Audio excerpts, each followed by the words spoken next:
Hello, everybody. This is the second of what I'm now calling Instructor Insights, where I'm inviting anyone and everyone. No offense, Josh. Anyone and everyone is welcome to go along. But no, if you've got something to say, I really enjoyed the chat with Tommy Sandu. Anyone who hasn't seen that is on YouTube as well as our social media. So check it out. And Josh got in touch at a very opportune moment because he didn't know that we'd just written a letter about audit and said, "Can we talk audit?" So here we are. It's all good. Josh, do you want to? I'm now going to ignore. I've broken the fourth wall. Now I'm going to put it back in place and pretend no one else is listening. That's how it works. So do you want to just explain to me where you're at with regards to audit and why it's a passion for you at the moment, and then we'll have a chat and see where it goes. So I had a few points that I wanted to talk about. We've spoke briefly a while ago and I never followed it up because life gets in the way, things Yeah. take over. And you released that letter early this week, I think Yeah. we're on Thursday, it went out Monday. Yeah. And the first thing I done when I saw it was read through it. And all of the points, for the most part, that I wanted to talk to you about, you've covered in the letter. So I think we're probably going to end up chatting about that. And yeah, I don't know. We'll see where we end up, I guess. But the points you raised, I think needed raising. And that was what I wanted to talk about, really, because I don't think we're in a good position within the industry around standards for instructor training, really. And I think if more people talk about it, the DVSA are going to have to do something at some point. And from my privileged position of getting to chat with the powers that be at the DVSA and sit in certain meetings and things, I know they want to, and we get it that their hands are tied because they're desperately trying to work on waiting list and all that jazz. If I hear the word waiting list one more time this week, I'm going to scream. But that's definitely important, and we need to deal with it. But I know this is where we start talking the unfairness of that situation with audit. So because I go back that little bit further with my relationship with audit, if I tell you that, and then if you want to kind of take over at where you come in because you're on the other side of the fence, because I'm really sorry, I've got an audit badge. I feel I have to apologize for it. What's worse is I have an audit badge that I do not value. And I'm really not bothered about because I don't, in the same way I don't really value the driving test. If the standard my pupils are achieving on the driving test is test standard, I genuinely don't feel I'm doing my job properly. So same thing with audit. So I got involved with audit. Well, I suppose the first I got involved with audit was when all trainers were audit as such, because I did my training through BSM and my trainer was audit, and that was the industry image. Everybody used it as a badge of honor, and I bought into it. Absolute mug. I just took it that it's a well organized industry, that all instructors are amazingly trained and have reached this standard, and once you're in it, you kind of see that differently, and you see that there's amazing instructors, there's amazing trainers. Never taking away from those, but when you look at the everything, you look at the big picture, it's very underregulated across the board. And unless you get in trouble, and hopefully we won't, but unless you get in trouble, I'm doomed. It's fine. I'm on a hit list somewhere. But you can keep going and keep going and keep going. You don't have to be good. You just have to be good enough. So there was a bit of a kind of hoo-ha over the fact that audit is voluntary. So it is a voluntary register, and the is it worth it? Is there's non-audit trainers that were awesome. do you need audit to be doing it? Should it become not voluntary in some way, or should that change? And the DVSA started looking at it, and they had a meeting. We went to Cardington, but we could only be consulted and involved if we were audit trainers.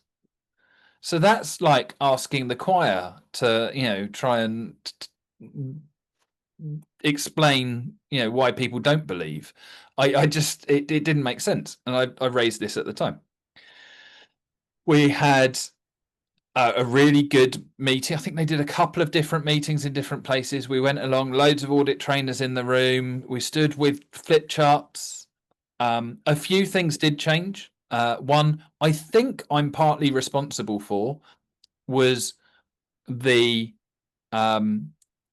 inference that's made when you have a part 2, part 3, that when you turn up for your part 3, have you got your training notes?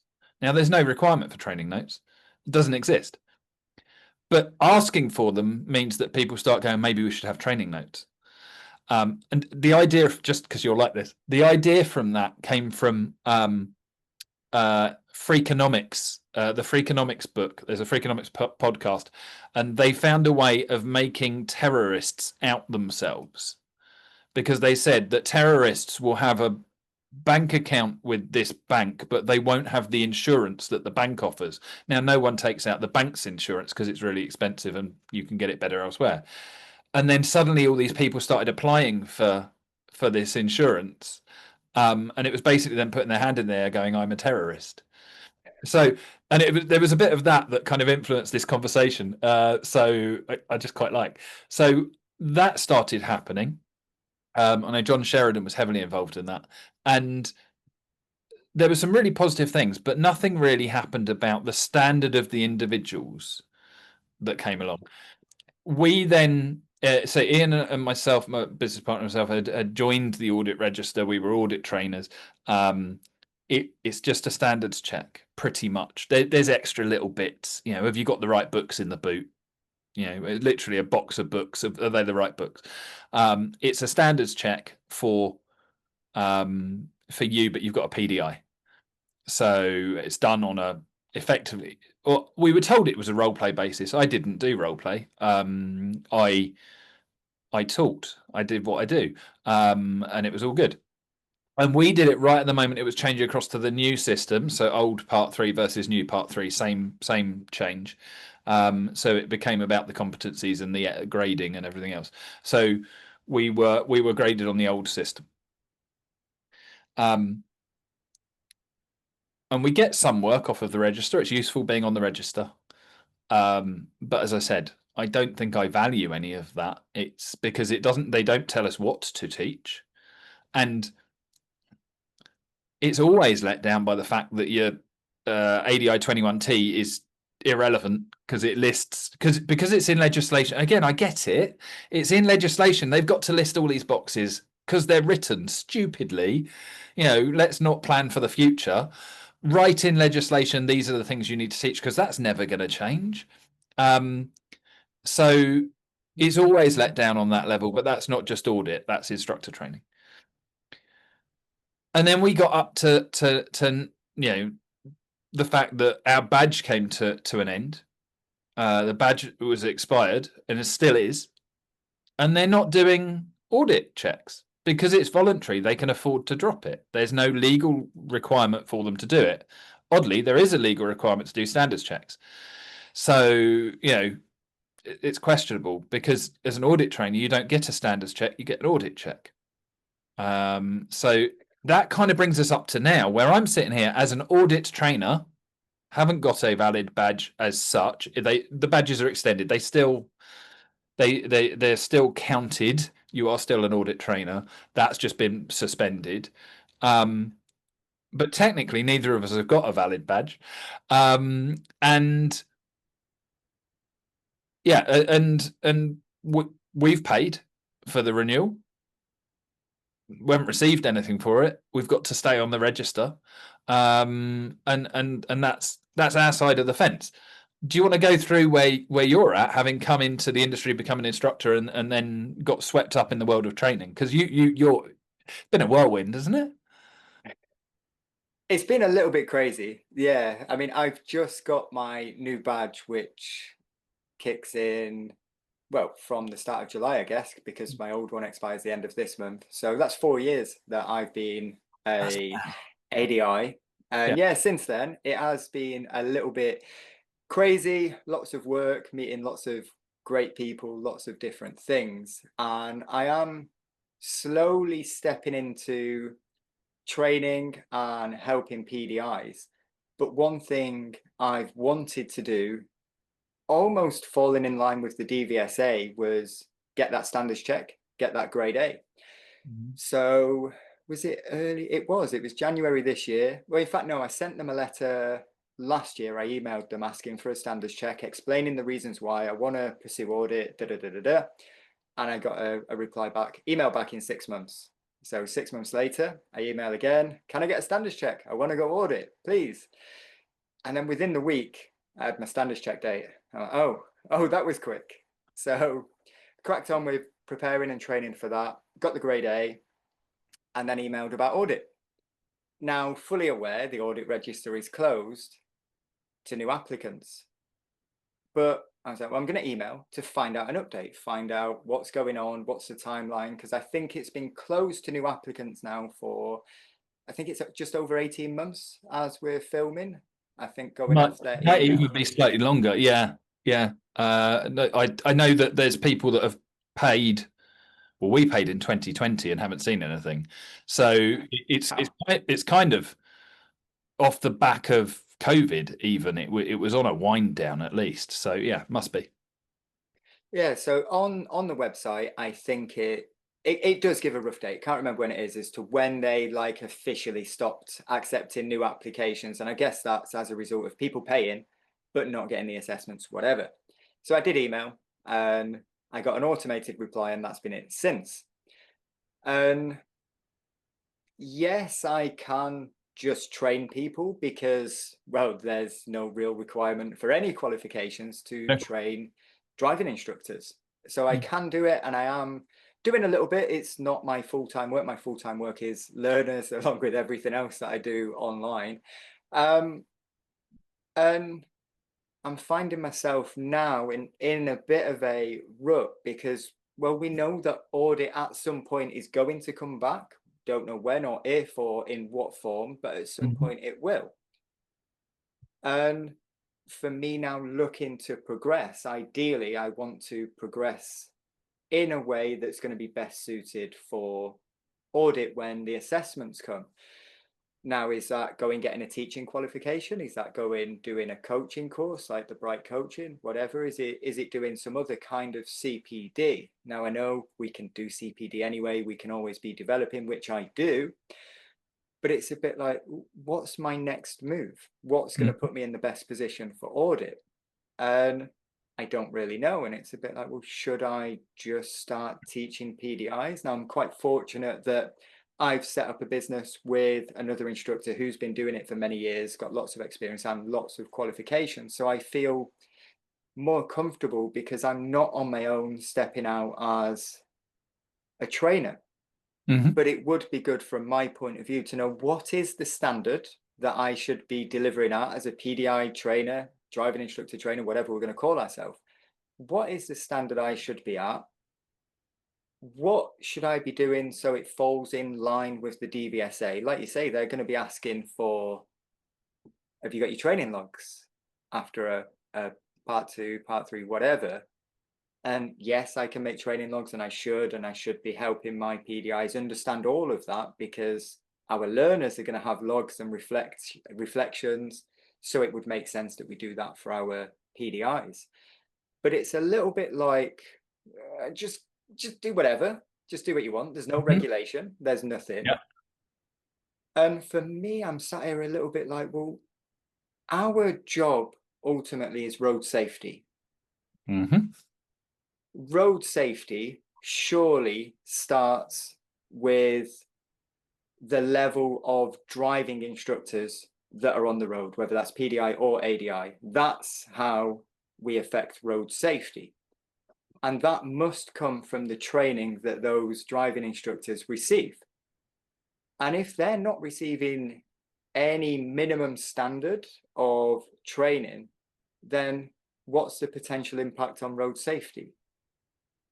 But there is a minimum, and this is the problem. The Minimum Standards Agency, the DVSA, are in charge of the minimum standard. They're not in charge of a maximum standard. So you've got a conductor in charge of audit, which audit should be a maximum standard. It should be that that holy grail of we want to be achieving this, but it isn't. And I think I think we're better without it, if I'm honest, because it doesn't give us anything. When I get asked a lot, people that I want to become a trainer and what should I do? Is there a train the trainer course? Yes, but they're normally commercially connected. So it's not training you to become a trainer, it's training you to use my set of resources or my approach, because the DVSA don't really have one.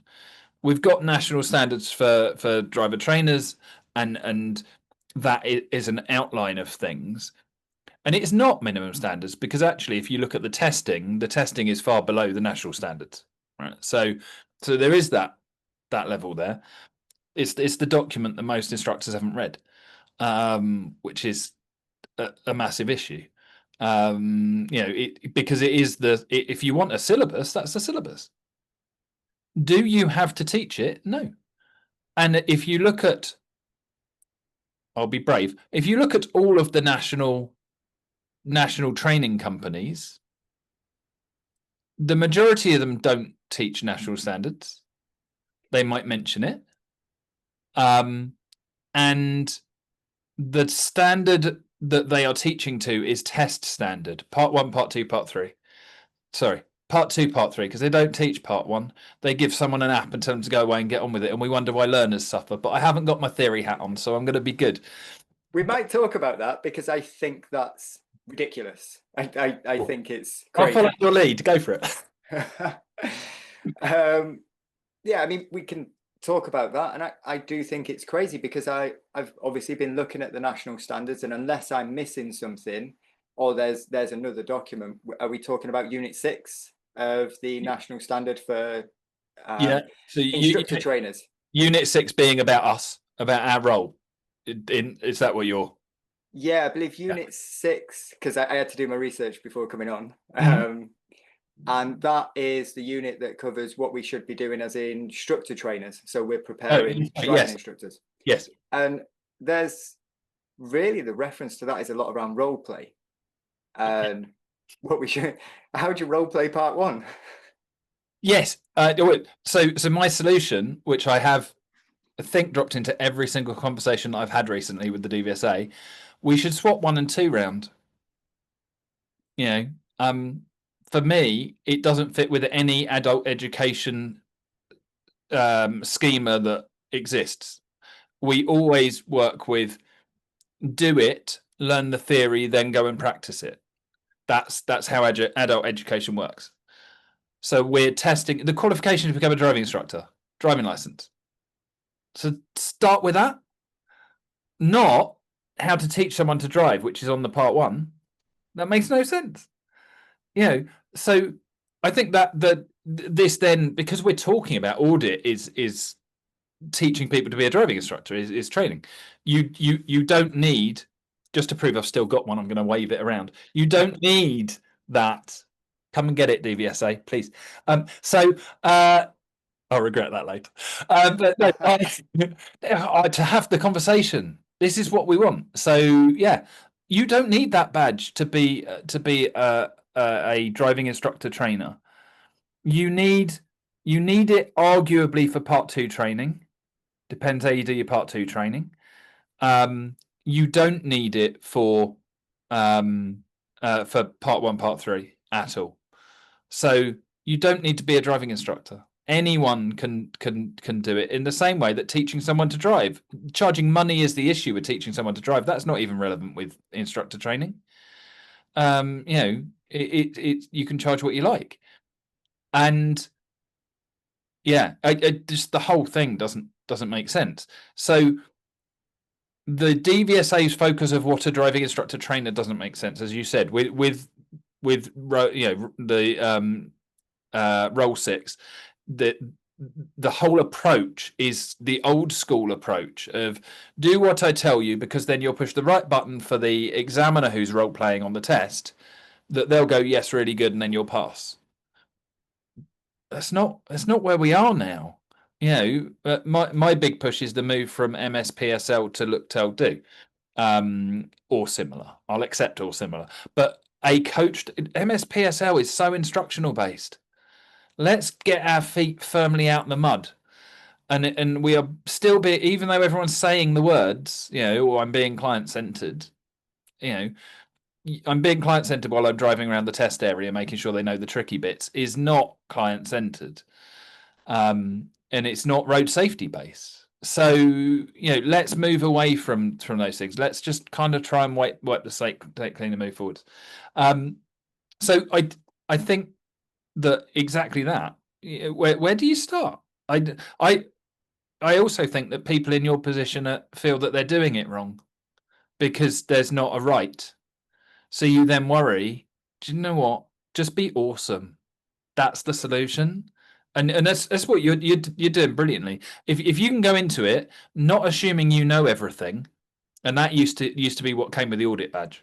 I've got the badge, so I know everything. So I'm better than everybody else. And I think that's where we ended up having this. That's where the letter started coming out, was this toxic world that we're living in, where just because we've got it as a class system in place, and we were born into that class, we hadn't earned it, because we'd got it when it was easy to get, and I've got it, you haven't, so you're not as good as me. That's it. That's the bit I'm going to cut out. It's the only bit I'm putting out. Leave that in. That's got to stay so I can clip it for my own socials. But it's that thing of it's just unfair, and all that we all want is to be good enough. Yeah. I think there is that for me. I really do like developing, and I mean, I work alongside some great people with the podcast, but I also work quite closely with Dr. Julia Malkin, and the work that she does is fascinating. So I am always trying to develop. But I guess the part that frustrates me at the minute with audit is, like you said, you get some work through the audit register, whether it's a lot or a little, you're getting work. And they're similar locally, whether he ends up watching this or not, I don't know. I've not actually spoke to him, but there are audit trainers that can advertise as the only audit trainer in that area. Yep. And I'm sat here like, well, I've done a standards check to go audit. I asked for it and I've done it. I've met this standard that the DVSA require for me to apply to go on the audit register, but I'm not allowed. And I'm now in competition with people that are already on the register. Now people are going to be more experienced, more qualified, and may provide a better package than what I can offer. But I'm not getting that option. And then we say the audit register is voluntary, unless anyone's found anything that I can't find. It's not advertised as a voluntary register. So if you go onto the DVSA's website to become a driving instructor, and you get to step 3 that says find a driving instructor trainer near you, that link takes you directly to the audit register, at which point you put in your postcode and all of these audit trainers come up in your area. Yeah. Now, someone who should, in my opinion, if you want to be a driving instructor and the DVSA kind of do the regulating of that, you should go on their website. You should look at the steps to become a driving instructor. You should follow their links that they're recommending, and you should go and find an audit trainer. Whether we in the industry agree with it or not, in my opinion, that's the process that people should be following, because then you are getting the standard, or that's what it should be from the outside looking in. I want to be a driving instructor. DVSA run that. Let's have a look on their website. Oh, I found an audit trainer. There's only one in Swindon. I'm going to go to that one. Or actually, Chippenham's a bit closer. I'm going to go to this person. Or I bring both and see who offers the package. And then you've got a couple of people, again, maybe locally, that have driving schools, have training companies, are offering the training that get completely bypassed by this system. And that's where my question is, apart from I want to be part of this club that you're all in and I'm not allowed, why is that process still there? Or why are the people that are unsuspecting potential driving instructors not being made aware? Look, this is a voluntary register. You can go and find any driving instructor or anyone, whether they're a driving instructor or not, and get training. And that's where, yeah, I'm going to throw it out there. I think that's where the issue is. Yeah. I'm not sure the DVSA can accept that there is no driving instructor training register. I don't think they can remove it because, well, what does that say for standards? Yes. So lots of thoughts. I haven't clocked that because I haven't had to look for one, you know. So I know lots. But I think that's a really, really important point, is that we should be highlighting the fact it is voluntary and it's not essential. I think the problem is the DVSA hold on to their own standards. I will quickly say, everything I say is my own thoughts rather than those of the DITC. Effectively, it's either Ian or me. It's one of our opinions. We just disagree a lot. But I want audit to be awesome, right? I say the negatives because I genuinely believe and feel the negatives. I say them because I think they're true. Does it mean that I don't? I want better. I do not want mediocre driving instructors being able to offer instructor training, because we end up with more people phoning us up saying, I've been let down, I've failed, etc., etc., etc.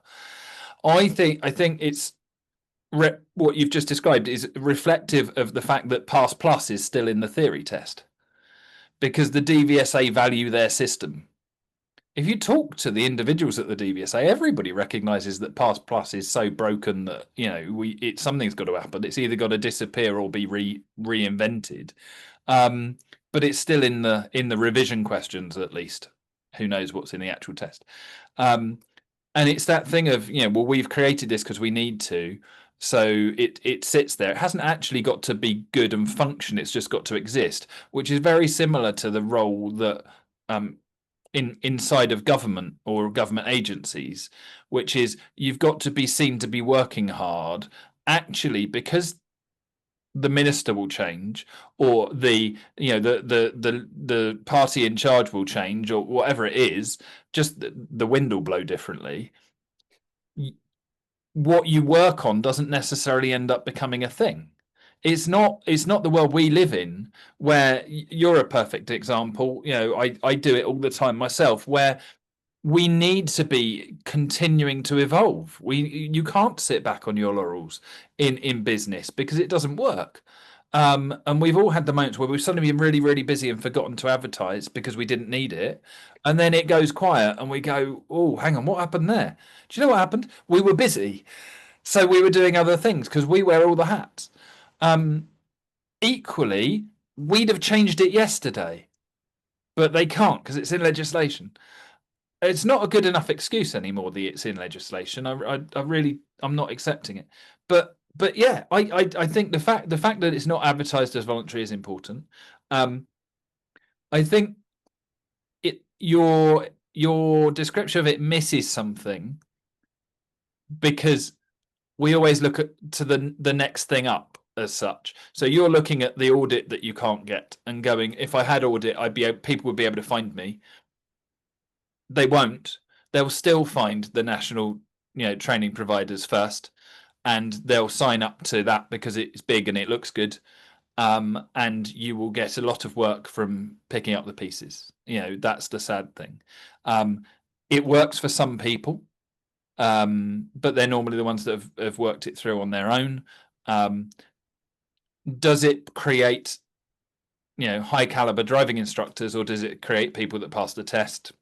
The evidence I see says it's the people that pass the test, and then it's up to the individuals whether they take it further and whether they succeed. And that's, I think that's a massive problem. Where does that problem come from? The same issue as audit. There is no instructor everyone's doing something different. Client-centered is a nightmare when it comes to that, because that's good. Doing different for everyone is a good thing. You still need a good structure to base it around, you know? So you said audit's definitely coming back. My opinion would be something I can't see how the DVSA as a government agency can say to the government, do you know that official register of driving instructor trainers that we have? Yeah, we're closing it. Because what question comes next from someone in government? What's the next question? Yeah, but this is the problem, though. The people that aren't in the inner circle, they think the industry's awesome. They think that all these things are in place. That's I'm not connected. I don't know anything, but my opinion, looking in, because I got quite a strange view on things. When you look at the industry from the outside looking in, yeah, we've got this official register of driving instructor trainers, and there are however many hundred on there, and they've all passed this test. They've all got this structure. They're all awesome, and they're all training driving instructors. Oh, cool. No more questions. We're going to close the audit register. Okay, what do they do? Oh, it's the official register of driving instructor trainers. Okay, what, you're just going to get rid of it? Yeah. Okay, who's going to train driving instructors? Anyone? They've always been able to anyway? Really? Anyone's going to train driving instructors? I can't see that conversation going well.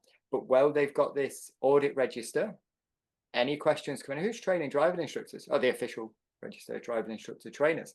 And that's my thought on it. So I think they're going to have to do something. And I hope and I wish it's what you've said, that it becomes this great thing where there's, and I was talking to Craig Preedy about this the other day when I said I'm coming on here to chat to you.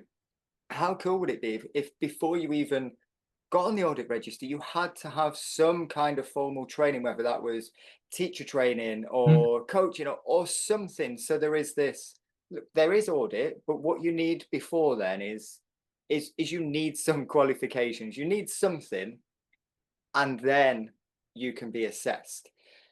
And I'm sat here wanting to get on the audit register. I'm almost like, make it harder, make it something, make it, like you said, worthwhile that people aspire to, rather than a lot of people, and we know, and the people that I talk to, like most people who could, are not even bothering with the audit register because, well, it's not what it appears to be in some people's opinion. And it's crazy. And I think, really, like you said, I might not get loads of work from it, but it's the principle of it. As a driving instructor, should we not take some kind of pride in the standards that are out there and be like, yeah, you want to be a driving instructor, this is what I offer, but here's the DVSA's website, go do some research, talk to the nationals, talk to me, talk to the other trainer, and make your decision from there. That's kind of where I'm at. Yeah, and no, exactly that. Of if it can be something, that's that good, I think that, if we can't value training as the people that charge other people money for it, there's something wrong, and that's the sticking point I've had for so long. As someone who, I've traveled around the country delivering training courses, and the people that turn up are awesome. This is why I don't want CPD to be a mandatory thing, because I think if you do CPD, it's a badge of honor that you've earned and you've chosen to go and do it. I think that's brilliant. There does come a point where you find it really difficult to find good CPD inside of the industry. So because you've done it all, if I've got a problem involving mindfulness, I'll pick up the phone and talk to San. If I've got an issue about coaching, I'll give Graham Hooper a shout and we'll have a chat. And you end up, you've done the courses and you've done those things, and it ends up being collecting a certificate rather than necessarily doing what's going to benefit you most. So you end up looking outside of the industry. So if it does become mandatory, I don't want CPD to be, it's got to be these courses, because I value a lot of the other stuff that I've done as CPD for myself. And only need to look at the stuff that you've done and that Terry Cook's done with talking to people that are not necessarily driving instructors, because the value in them, they've got way more insight about the driving instructor industry a lot of the time, because they're not entrenched in it. So I think all of those things about growing yourself and everything, we should all be doing that anyway. But we want the system to support the fact that we are. Maybe, just as a thought, maybe you've done your audit test already because you got your grade A. Maybe if the standards check is good enough, that you've shown that you can achieve based on their set of standards, and whether the standards check is good enough is a conversation for another day. I like it. I think it's a really good assessment if it's done well. Biggest issue is we're not good at communicating what it is about. But if it's done well, you've done your test because you've shown that you know what a good lesson is and how to deliver one. Do we need an examiner to sit in the back and look at your box of books and say, yes, you've got everything you need, and to watch you teaching a lesson against the same standards, but to a PDI? No, not really. I guess my follow on to that, absolutely. But I also then feel that maybe I would have, and I'm sure you will correct me on this, and I'm expecting to know what's coming, but if I was audit, I could now, I feel I would have more credibility to challenge the DVSA on things like, look, this audit isn't working. I've done it, I've got it. And actually, I think there are some things that can change. And then as an audit trainer, I'm making a big assumption here. Well, is there a group of audit that are like, come on, DVSA, what's going to happen? Because there seems to be no structure, and we're all doing our own thing. We're all self-employed. We've all got to spend the bulk of our time earning money. We've got to pay the bills. And we shouldn't look to the DVSA for development. I think people that say that are absolutely correct. There is way more beyond the DVSA. There is way more outside of the industry than there is in the industry. But surely that can be changed slightly so that actually that audit badge means something. It means something to the people that have it. They have pride in it, and they continue to push to make sure that it's at the top. It's always going to need pushing to make sure that what's happening is the best for driving instructors in training to become better ADIs. So this is where I can hear Ian screaming, and he's miles away at the minute, because this is where I go. Do you know what you've identified and what we need? Is we need that group of audit trainers, because audit trainers don't talk, they compete. And this is one of the issues that you actually see. I was going to say lower down the chain. That's such the wrong phrase, because we've established that already. But in that kind of hierarchy that I don't believe in, just to be clear, trainers that are not audit, that are doing a really good job, work together really well. And you tend to find that actually, as you go into the audit territory, that it's more about, I'm better than you, or audit is a way of me showing that, and everything else. Say the only reason that we got audit was because it's the only time DVSA would listen. I think that's very misleading. It doesn't mean that they acted. It was the only time I've had it happen in my time in the industry was when they decided to listen, because they decided to make a few changes, and the actual output was minimal. It's that government thing that as long as we're talking about it, it's the boss is coming, look busy. Well, the new boss is always coming and keeps turning up and has a different set of priorities, so you've always got to look busy as if you're doing something. Plus, if you're working in an area that's funded, you won't get your funding if you haven't produced something. So produce a really good website planned strategy that's going to target something that's a danger. Let's say, child seats. You do that, and then you get your next bit. You need the next one, so you leave that. It dies as a website. It just sits there for ages, doesn't do anything, and you move on to the next thing. Check out drivinghub.co.uk. Awesome project. I don't know how many thousands of pounds it probably cost me to have turned up and been part of it, because I wasn't paid. It was a voluntary thing. So it's the most expensive logo of my driving school in the bottom corner. Sorry, I should say our driving school, with Ian listening to this. In the bottom corner that we've ever had. But it was a brilliant project until it suddenly died because they move on to something else. That as you said, we're living it, we're doing it every day because it is our job. And it's not just our job. As I said when I was talking to Tommy about us having green blood as instructors, it gets into you become an instructor through and through. That is so important. So it feels like there needs to be a group of audit, but you wouldn't be allowed in. I'll just shout louder. But it's that, which that almost sounds like we need to get rid of audit and have a privatized register of people doing stuff. I'm not volunteering. The amount of people I talk to that are like, we just need our own thing. And I sit here, obviously I'm quite fortunate that I get to talk to a lot of people, whether they're higher up in that non-existent hierarchy or whether they're recently qualified ADIs.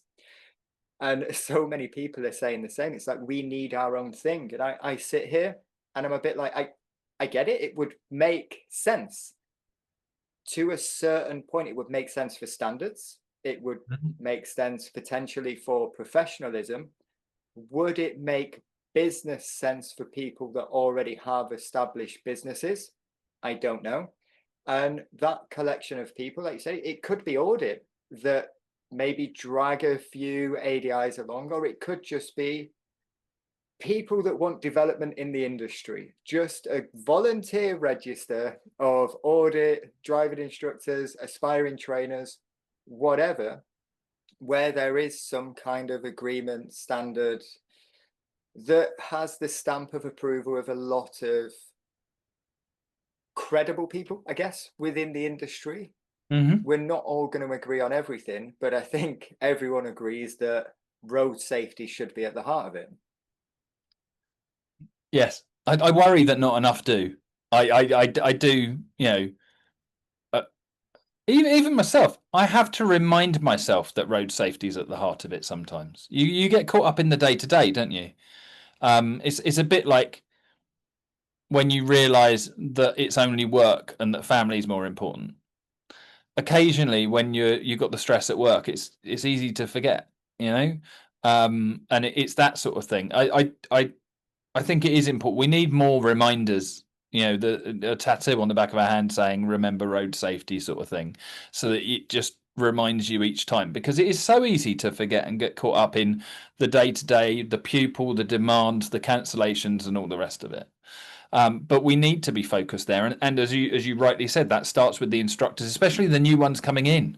That's how we get generational change, is by doing that. And I'm seeing that, and I feel threatened by it. I've never said this publicly, so I say it now. I don't feel massively threatened. It's not keeping me up at night. But as someone who is actually fairly engaged and forward thinking, looking at the new instructors coming through, there's some serious quality going on. They haven't earned their stripes yet, but they're getting there. I think some of the old guard, instructors who've relied on reputation more than anything else, need to be watching out. They need to be looking to either adapt or retire. And I think that is a generational change, and we see that coming along. When I was trying to find a trainer, if you were looking to become a driving instructor, it wasn't even that much internet. I'm not quite that old, but you just find basic websites. So you'd find the big whoever shouted loudest, unless you happen to know someone who was a trainer. Then it was the wall of the test center for development and such. The internet, social media has changed that. You know, I take genuine pride in I happened to be there to start the first Facebook group for driving instructors. That was just right time, right place, or wrong time, wrong place, depending on what mood I'm in.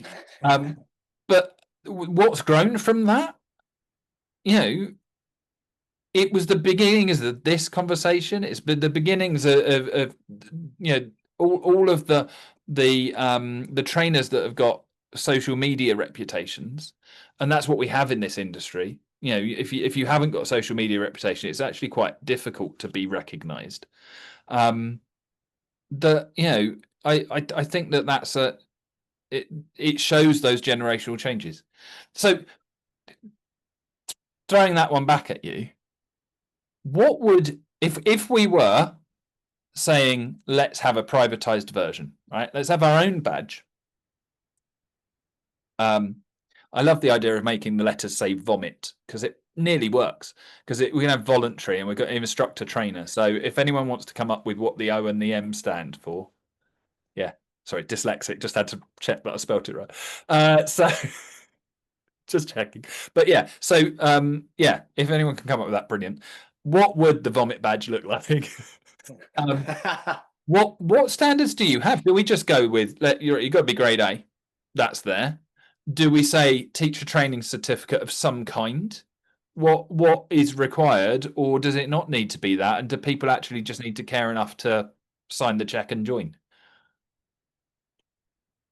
This is a great question, and I love where this could go, because there is an argument for we've got grade B driving instructors that have spent years developing, that are extremely qualified, that are training and delivering good training, that for whatever reason can't get a standards check, sitting on grade B. And there are some of those people that I'm thinking of now that I absolutely would recommend for training, and I would go to for training if I wanted to get industry specific CPD.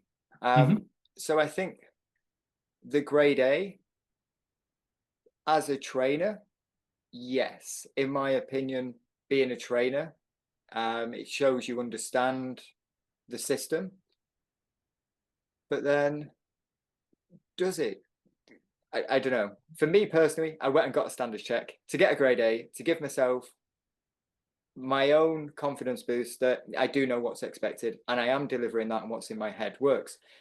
But I think a group of people, are we suggesting just trainers, the voluntary register of non-official instructor trainers, or are we talking just a collective of people that want to see the industry develop, that could just include instructors?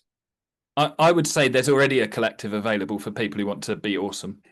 Yeah, get in touch, because we are, you know, that's, you know, putting groups together is what we do. That's what I've always done. As someone who hates people, not hates people, yes, hates people but not persons, right? I don't like social stuff. That's why I now work on Zoom. I don't even get in the car with them anymore.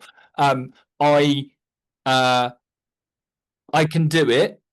I'm capable of it, but actually, it drains me. You know, I'm an introvert who goes out sometimes.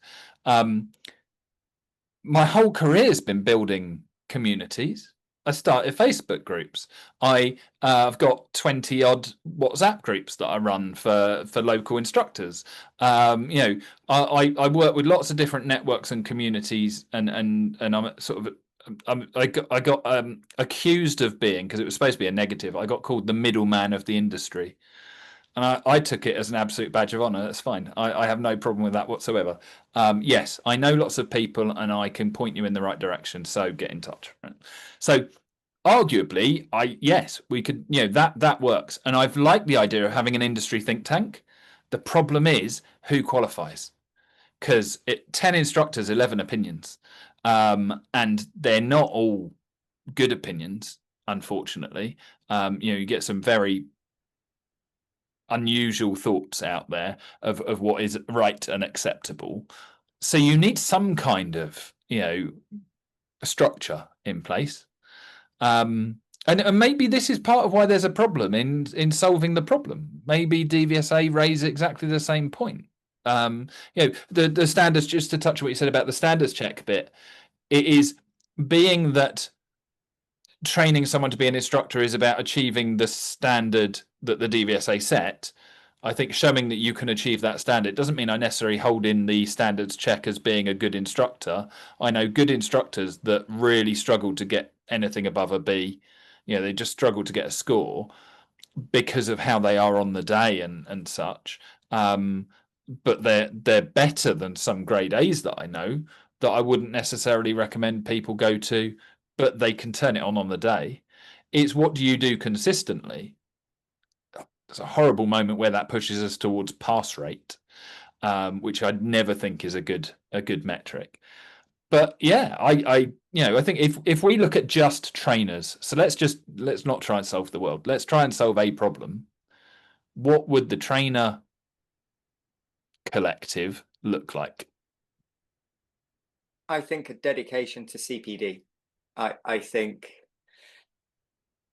yeah, anyone that's willing to put themselves out there and do CPD, whether that's gain qualifications, industry specific or not, really. I think CPD is the underpinning factor. How good would it be if we had this collective of people, and we've got people that are specialized in mindfulness or neurodiversity or all these other things that are out there that are absolutely beneficial to us as driving instructors, that without, we can talk about it all day. I think CPD, a commitment to CPD, what that would look like, whether it's a certain course, whether it's so many hours a year, I think CPD.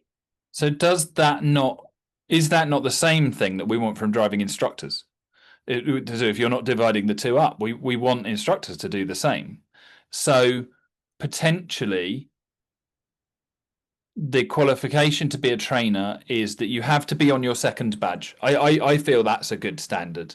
I was really glad when you said, you're waiting, your next badge is about to start, because it kind of goes, it's here. That fits. It's here. It's there.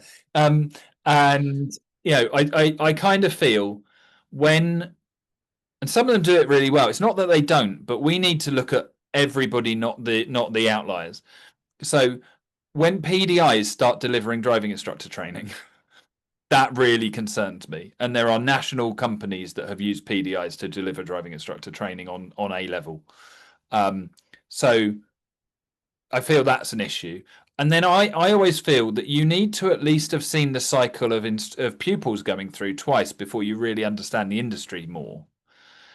So the badge is a natural measure. If we were to say, right, then you need to bring in, you've got to be on your second badge before, maybe we change the color of it. Maybe that's the thing. So it's levels of, but you have to have demonstrated that CPD. You have to have demonstrated that to be able to stay on that and keep going. That then brings us in looking at instructors and making instructors better. And actually the better instructors, depending on your metric, are the ones that can then deliver training. I think I kind of agree with the 4-year point, but you mentioned outliers, so we'll go there as well. Mm-hmm. And I'm just coming into my 4th year as a driving instructor, but I spent 10 years teaching a variety of different subjects before becoming a driving instructor. And at the time of becoming a driving instructor, I didn't quite understand the transfer. I think that's a potential issue with the training in itself anyway. Mm-hmm. But that transfer of knowledge, I'd spent 10 years teaching, developing people, many different subjects, some of them more life-threatening than what we currently do, some of them not so much. But yeah, 10 years of teaching. So yes, I've had an ADI badge 4 years, but I've got 14, 15 years experience of developing individuals.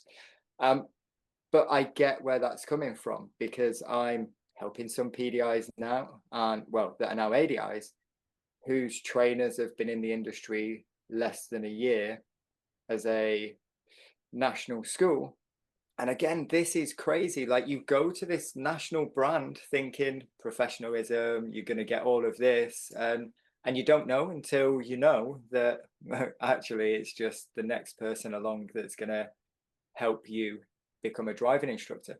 Yeah. So the 4-year, I think, is a good point, because it gives you time to, although I was teaching before, it's only now I'm starting to understand the full thing as a driving instructor, the different types of pupils. Being in the military and teaching, I wasn't exposed to as many varieties as what I am now.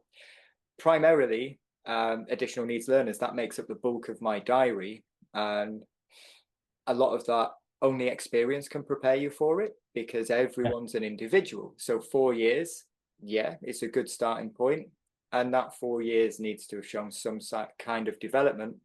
But then potentially beyond that, maybe some CPD structure of going, getting a training, a teacher training course or something like that. You've got, if you want to stay on this register, you've got the next badge, the next 4 years to go away and get an official accredited qualification. And that's going to keep it relevant every 4 years. And maybe then people take pride in that community, voluntary register, whatever we're going to call it. And in time, in 4, 8, 12 years, that's going to be the go-to for PDIs, because as a collective, the marketing, well, we know what the national schools can do on a marketing front. Can you imagine that of a collective of people that are the ones doing the work? Yes, yeah. I also know on the other side of it how I regularly have quoted back to me, oh, it'll be easy to get 1,000 members. I know all these driving instructors, no problem at all.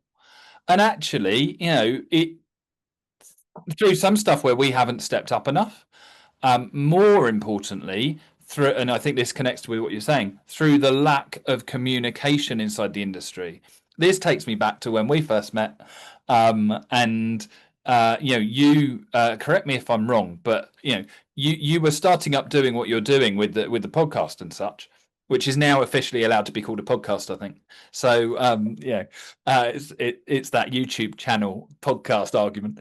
But you said because there's nothing like it out there, because you can't find it, and it's not that there's not stuff out there, as you now know. There's shed loads. You're doing it brilliantly, and it needs to be there. I think it's great. Competition and quantity of stuff is really important, because if we can't find it, we can't use it. So being able to have these ways of accessing things, I think it takes you that amount of time to also find out what's out there outside of what you're doing, because you start, it's the same. I wrote an article, which I must find and put out there at some point. Wrote it for the IMTD, because you have to write a dissertation to join. So it's an article. And it was about the stages of learning where on their first lesson, very first lesson, they're inside their head. They're not even inside the car. Then they become inside the car. That might happen in the first lesson, or it might happen, afterwards, depending on the individual. Then they're in the car and they're dealing with what's in front of them.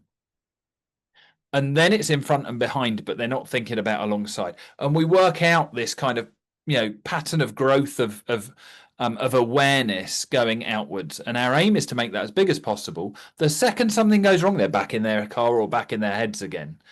And there's this kind of model. I think it's the same when you come into anything. So when an instructor comes into the industry, it's that same kind of focus of going, this is me doing my job. Am I doing it right? You're questioning yourself. You want to, you feel a bit of imposter syndrome and everything else. And then you start going, do you know what? And partly because you see other people that are not necessarily as good as you, or are as good as you, and you kind of look at them and go, I can do that. And you grow outwards. We need a level of that before you can sit there in front of someone saying, I want to do your job. I want to come and become an instructor, where you can speak to them not on the same page. We need to know the book, not the page. We need to be there. And I feel it that takes time. I think it all takes time, and we've only got so many hours in the day, and that's the biggest issue. But I think it is something that needs to be discussed, and maybe it's important that we address the DVSA on these things. Audit's theirs, and it's a lot better if they pick up the pieces. I've never not been a fan of privatization with the industry. I know it comes with problems, but actually there's solutions there as well, especially at the moment. I'm not mentioning the W word. So I think that's cool. We're at time. Is there anything else that you would particularly want to mention, or do you want to? We've mentioned your show. I like calling it a show. I think it sounds good. Give us a plug. Go on. Tell us what it's about. I'll put it in the notes anyway. But yeah. Well, there's obviously Mirror Signal podcast that is now a podcast. Slight tweak to it now to keep it sustainable. So the episodes going forward are released initially to paying members. So you can find that you'll find my page on Facebook, but you'll find the podcast on YouTube, where we started, Patreon and Spotify. So that's on there. And I guess what I'd also like to do is plug what the work that I do with Julia as well, because you can't call her Julia. She's got to be. You said it wrong earlier as well. Dr. Julia Malkin, MBE. Yes, that's where I'm going. It's the only way I ever say her name, Dr. Julia Malkin, MBE. I can't just say Julia. Yeah, well, yeah, okay. Dr. Julia Malkin, MBE. I work alongside her on a number of different things. One of them is a subscription service that's got loads of videos to help us understand our neurodiverse learners, but just her as a person as well. When we're talking about looking outside the industry for development, she's within the industry, but has got many qualifications that are fascinating around the neurodiversity. And I suppose I'm going to give a plug for PDI training, because the DVSA are not going to stop me, and I'm doing that with Craig Preedy through Instruct IQ. Or just message me. I set up the podcast to help people. I don't know everything, but I've got to know a lot of people now as well. So even if people are just struggling and don't know where to go, I feel I'm in a bit of a position just to send people to. Sometimes we need specific help and not generic help. And it's like, well, go and see this person, go and see that person.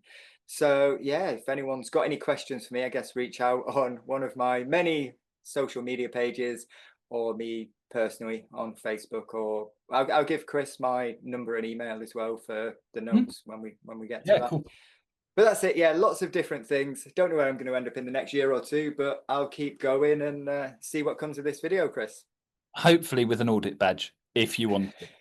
And then once you've got it and you're a bit into it, we'll do another one of these and decide whether you wanted it in the first place. I'll ask for the register to be shut to new applicants at that point.